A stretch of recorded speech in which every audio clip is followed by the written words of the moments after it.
So one of the things I want to kind of dig into is what are some of the challenges that y'all have hit so far, kind of starting to build this platform for all these disparate environments? And obviously, so I'm sure that there's a litany of technical challenges, which might be interesting, but I'm actually a little bit more interested in some of the organizational challenges. Like you touched on, DoD is the largest organization in terms of headcount on the planet right now, right? Yeah. How do you start to approach the technically delivering this platform to them? And one of the reasons I want to touch on this is we do a lot with large enterprise customers, right? And as you know intimately, the biggest challenge is the people, right? Not the projects and the technical stuff. So how have you started to grapple with that, and how has the program grappled with that within the DoD and started to affect change there? Yeah, well, the first challenge was to make sure that people would let me in the building, because I have a French accent and people were like, are you supposed to even be here?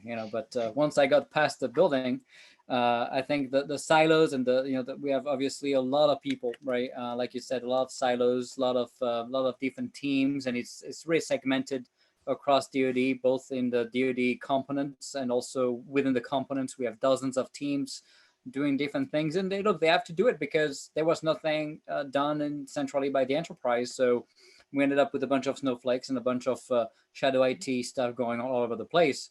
And you compound that with a side of the teams, and you compound that with the classified environments, right? So for us, if you take a use case of an F-35 or any program, we end up with a lot of environments, right? From unclassed secret, top secret, and even higher than that, right? We have a lot of different classification levels. I know you end up having dev, test, staging, pod environments times 8, 9, and so you can imagine you want no drift. You want to have that automation. You want to be able to push across air-gapped environments. So we have all these issues of scanning, reassessing software. So really doing that centralized scanning of the containers was a massive win.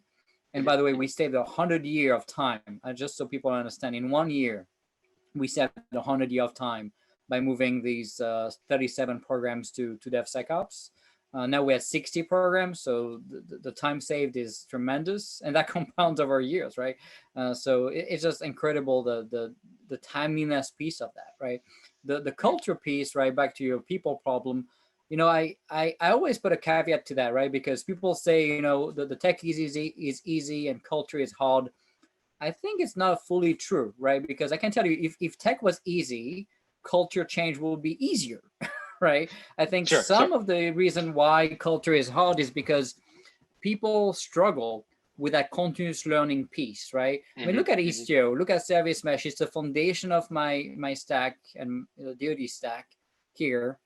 And yet, Istio didn't exist, 3 years ago? I don't even know, but yeah, 4 years ago. 4 years. 2017 we launched. Yep. And 2017, I mean, that wasn't big adoption. So I mean, you're talking really scale, let's say 2 years real scale, right? And yet it's foundational to what we do. And that tells you a lot. I mean, that used not to be the case, right? Even outside of DoD, on the commercial side, the pace used to be, 10 years, maybe even 20 at first, and 10 years, and then 5. And now we're at a 2-year cycle. And continuous learning has been the primary reason why culture change is hard, because a lot of people are stuck in time, and they spend so much time and money on education, and then so much time and money again on certification that are completely obsolete. And when you look at, and I have some of them, I'm on the board of some of them too. So, whatever. The fact is, by the time you pass those certifications, the skills you end up having are completely obsolete 99% of the time. And so how do you keep up, right? And so that impacts your culture, because now you have to reinvent yourself. And for people, it's hard, right? You have a job, you have a family, you have things to do. You can't just continuously learn. So we give an hour a day to our people to go and, access our learning hub. And it's a self-learning environment where we brought unbiased content, very important, right? If you look at a lot of the content out there, it's biased to one company. So we partner with the Linux Foundation, the CNCF and O'Reilly, the books, to bring unlimited access to all the content, to have a cloud sandbox, so you don't learn in a vacuum. And then look, we really went from top to bottom and bottom up to really explain to people why this mattered. And for us, it was timeliness, to keep up with the pace of relevance.